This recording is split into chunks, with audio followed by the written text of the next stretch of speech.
இன்றைய முக்கிய செய்திகள். தமிழ்நாட்டில் 4 ஆண்டுகளில் 40 லட்சம் பேருக்கு வேலை கிடைத்துள்ளது என்று முதலமைச்சர் மு க ஸ்டாலின் நெகிழ்ச்சி தெரிவித்துள்ளார். ஊழியர்கள் போராட்டம் காரணமாக ஆலையில் இடையூறு. தமிழக அரசிடம் பாதுகாப்பை பராமரிக்க சாம்சங் கோரிக்கை விடுத்துள்ளது. SC/SD ஆணையத்தின் துணைத் தலைவராக எழுத்தாளர் இமயம் நியமனம் செய்யப்பட்டுள்ளார். திருச்சியில் தர்காவிற்கு சொந்தமான இடத்தை அபகரிக்கும் முயற்சியை தமிழக அரசு கைவிட வேண்டும் என்று சீமான் தெரிவித்துள்ளார்.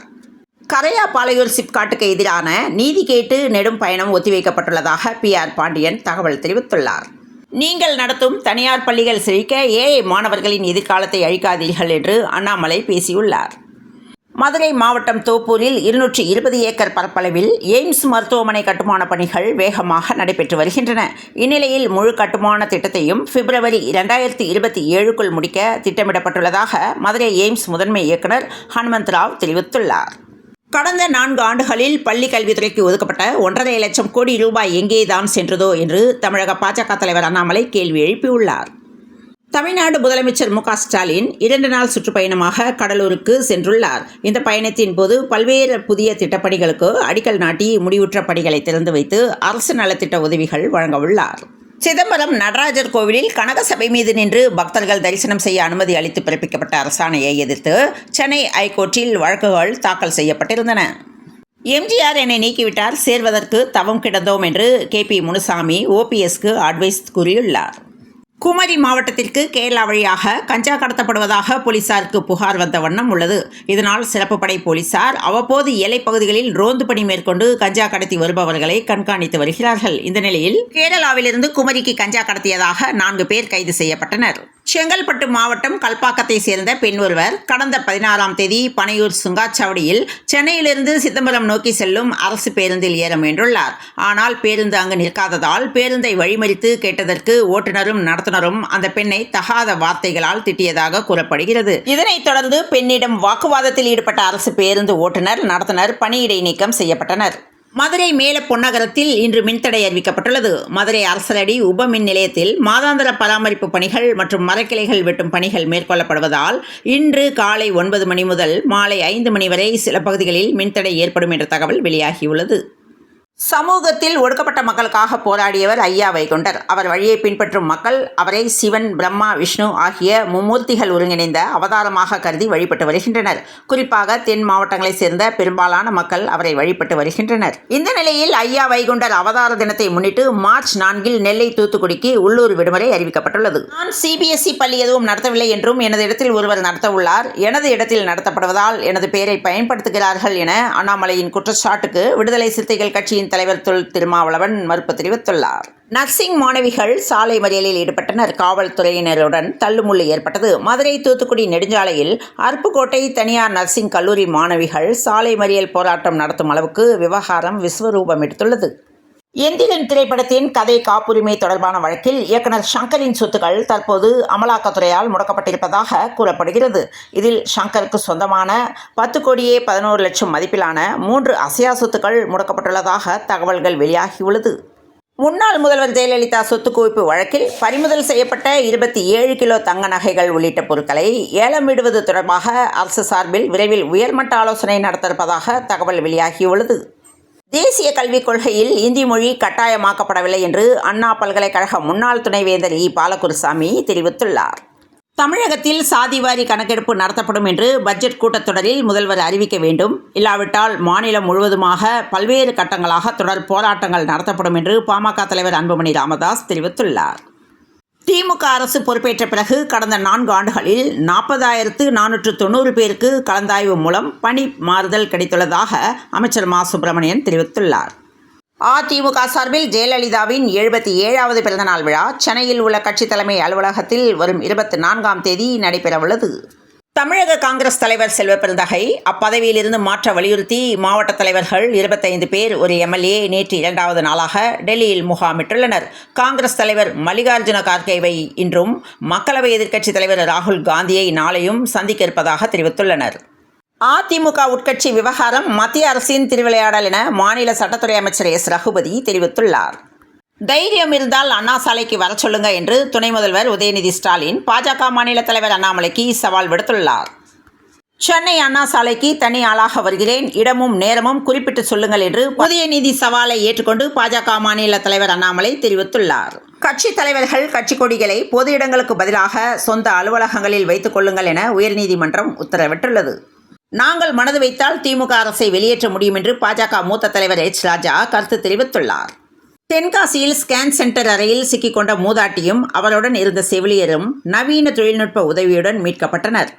சென்னை பெருநகர பகுதியின் பரப்பளவிற்கான 3வது முழுமை திட்டத்தை தயாரிக்கும் அதே வேளையில் திட்டக்குழுமம் சென்னை பெருநகர பகுதியின் தற்போதைய பரப்பளவை சுற்றியுள்ள 9 வளர்ச்சி மையங்களை அடையாளம் கண்டுள்ளது. 9 வளர்ச்சி மையங்கள் அமைக்க திட்டமிடப்பட்டுள்ளதாக தகவல் வெளியாகியுள்ளது. கரைப்படைந்த அமைச்சரவையை மக்கள் விரைவில் தோற்கடிப்பார்கள் என பதிவிட்டு கெட் அவுட் ஸ்டாலின் ட்ரெண்டிங்கை பாஜக மாநில தலைவர் அண்ணாமலை தொடங்கி வைத்துள்ளார். என் வீட்டை முற்றுகையிடுவேன் என்று கூறும் அண்ணாமலைக்கு தைரியம் இருந்தால் அண்ணா சாலைக்கு வர சொல்லுங்கள் என்று துணை முதலமைச்சர் உதயநிதி ஸ்டாலின் கூறியிருந்தார். இதனையடுத்து அண்ணாமலைக்கு தைரியம் இருந்தால் அறிவாலயத்தின் செங்கலையாவது தொட்டு பார்க்கட்டும் என்று அமைச்சர் சேகர்பாபு தெரிவித்துள்ளார். திருச்சியில் இருந்து யாழ்ப்பாணத்திற்கு புதிய விமான சேவை அடுத்த மாதம் தொடங்க உள்ளது. பன்மொழி கலாச்சாரத்தை அனுசரிக்கவும் ஆதரிக்கவும் சர்வதேச தாய்மொழி தினம் கொண்டாடப்படுகிறது. இந்த வகையில் உலக தாய்மொழி தினத்தை ஒட்டி முதலமைச்சர் மு. ஸ்டாலின் எம்மொழிக்கும் சளைத்ததல்ல எம்மொழி என்று எக்ஸ் தள பக்கத்தில் பதிவிட்டுள்ளார். ஜெய்பீம் படத்தை பார்த்து கண்ணீர் விட்ட முதல்வர் ஸ்டாலின் பல்லடம் மூவர் கொலை வழக்கில் செய்யாத குற்றத்தை ஒப்புக்கொள்ள சொல்லி பழங்குடியின மக்களை போலீசார் மிரட்டியதற்கு என்ன சொல்லப் போகிறார் என்று நாம் தமிழர் கட்சியின் தலைமை ஒருங்கிணைப்பாளர் சீமான் கேள்வி எழுப்பியுள்ளார். சென்னை மெரினா கடற்கரையில் ஆண் நண்பருடன் பேசிக் கொண்டிருந்த இளம் பெண்ணிடம் ரோந்து வந்த போலீஸ்காரர் ஒருவர் நீங்கள் கணவன் மனைவியா என கேட்டதால் ஆத்திரமடைந்த அந்த இளம்பெண் கடும் வாக்குவாதத்தில் ஈடுபட்டார். இந்த காட்சிகள் சமூக வலைதளங்களில் நேற்று வைரலாகியுள்ளது. பல்கலை துணை வேந்தர்கள் நியமனத்திற்கு புதிய விதிகள் உருவாக்கம், மும்மொழி கொள்கையில் கண்டிப்பு என தமிழக அரசியலில் திடீர் சூட்டை கிளப்பியுள்ள மத்திய கல்வி அமைச்சர் தர்மேந்திர பிரதான் பிப்ரவரி 28 சென்னை IIT வரவுள்ளார். தமிழக மாணவர்கள் மற்றும் ஆசிரியர்களின் நலன் கருதி சமக்கர சிக்ஷா திட்டத்தின் கீழ் ரூபாய் 2152 கோடி நிதியை உடனே விடுவிக்க நடவடிக்கை எடுக்க வேண்டும் என்று பிரதமர் நரேந்திர மோடியை முதல்வர் மு. ஸ்டாலின் வலியுறுத்தியுள்ளார்.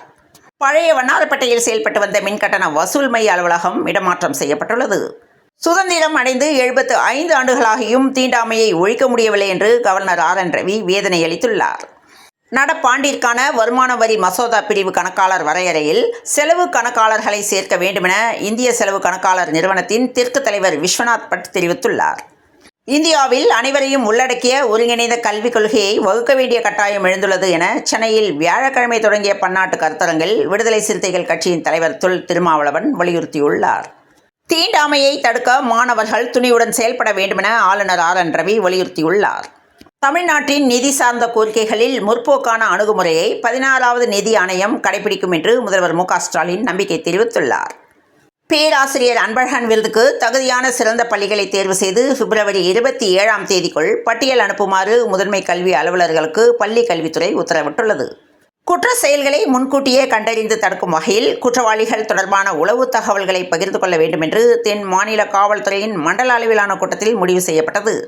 இந்திய கிரிக்கெட் அணியின் முன்னாள் கேப்டனான சௌரவ் கங்குலி மேற்கு வங்காளத்தில் உள்ள பர்தாவான் பல்கலைக்கழகத்தில் நடந்த ஒரு நிகழ்ச்சியில் கலந்து கொள்ள தனது காரில் சென்று கொண்டிருந்த நிலையில் கார் சிறிய விபத்துக்குள்ளானது. இந்திய அணியின் முன்னணி சுழற்பந்து வீச்சாளர் யுஸ்வேந்திர சாஹல் கடந்த 2020 தனஸ்ரீ என்பவரை திருமணம் செய்து கொண்டார். மாடலிங்கில் ஈடுபட்டு வந்த தனஸ்ரீ அடுத்தடுத்து கான்சர்ட்களில் பாடகியாக அறிமுகமாயினார். இதன் உச்சமாக கடந்த ஆண்டு ஜூலை மாதம் பிரபல தொலைக்காட்சி ஒன்றில் நடன நிகழ்ச்சியில் போட்டியாளராக பங்கேற்கும் வாய்ப்பு தனஸ்ரீக்கு கிடைத்தது. இந்த நிலையில் கிரிக்கெட் வீரர் யுஸ்வேந்திர சாஹல் தனஸ்ரீ தம்பதி பரஸ்பர விவாகரத்து பெற்றதாக தகவல் வெளியாகியுள்ளது. ICC சாம்பியன்ஸ் டிராபி தொடரில் நேற்று நடைபெற்ற ஆட்டத்தில் இந்தியா வங்காளதேசம் அணிகள் மோதின. இதில் 6 விக்கெட்டுகள் வித்தியாசத்தில் இந்தியா அபார வெற்றி பெற்றது. சென்னையில் இன்று 22 கேரட் ஆபரண தங்கத்தின் விலை ஒரு சவரன் 64,568 ரூபாய்க்கும் 1 கிராம் 8,071 ரூபாய்க்கும் விற்பனையாக உள்ளது. நம்மில் பலருக்கு பங்கு சந்தை முதலீட்டு வாய்ப்பு என்பது மிக தாமதமாகவே கிடைத்தது. ஆனால் தொழில்நுட்ப வளர்ச்சி நம் பிள்ளைகளுக்கு சிறு வயதிலேயே பங்கு சந்தை பற்றியெல்லாம் தெரிந்து கொள்ளும் வாய்ப்பை உருவாக்கி இருக்கிறது. எனவே நாம் பிள்ளைகளுக்கு பங்கு சந்தை முதலீடு பற்றி கட்டாயம் சொல்லிக் கொடுக்க வேண்டும் என்ற தகவல் வெளியாகியுள்ளது. தமிழக உள் மாவட்டங்களில் வியாழக்கிழமை 97 டிகிரி ஃபாரன்ஹீட் வெப்பம் பதிவானதாகவும், தமிழகம், புதுச்சேரி மற்றும் காரைக்காலில் இன்று முதல் பிப்ரவரி 26ஆம் தேதி வரை வட வானிலையே நிலவும். இதில் பிப்ரவரி 21, 22 தேதிகளில் அதிகபட்ச வெப்பநிலை இயல்பை விட 3 டிகிரி செல்சியஸும், பிப்ரவரி 23, 24இல் இயல்பை விட 4 டிகிரி செல்சியஸும் அதிகமாக இருக்கும் என்று சென்னை வானிலை ஆய்வு மையம் தகவல் தெரிவித்துள்ளது. இத்துடன் இந்த செய்திகள் நிறைவடைந்தன. மீண்டும் நாளைய செய்தியில் சந்திப்போம். நன்றி, வணக்கம்.